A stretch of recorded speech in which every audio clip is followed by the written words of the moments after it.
Қазір көп адамның негізі жүйке жүйесі тозған. Көп байқаймын, мысалы кассаға басқа дәріге келіп тұр, бірақ қол дірілдеп тұрады, көздің айналасындағы тартылып тұрады терілері ше, нерв екен ғой енді бәрі. Содан жаңада бір аға келіп төлейін деп тұр, жап-жас жігіт қой, енді қол дірілдеп тұр. Содан мен айтам, не болып қалды, бәрі дұрыс па деп, сөйтсем нервтен ғой деп қояды. Енді кішкене жаңағы успокоиться етуге, хотя бы жаңағы мятамен чай ішуге тырыссаңызшы деп, успокоительныйлар керек емес, үйреніп қалам дейді.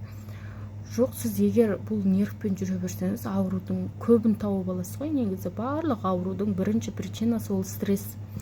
Нервтің клеткалары, жасушалары қайтадан қалпына келмейді дейді. Нервные клетки не восстанавливаются деп айтады ғой. Сол сияқты көп адамдар енді қазір проблема да көп, оны түсінемін енді ше.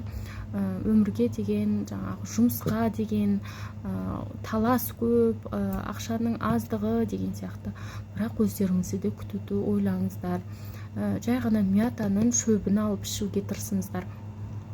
Ол үйдегілер не алды, псих болайын деп едің деген сияқты тиісетіндер бар. Олар маған айтады да, кәдімгідей сөйтіп алып ішіңіз, хотя бы успокоительный чай.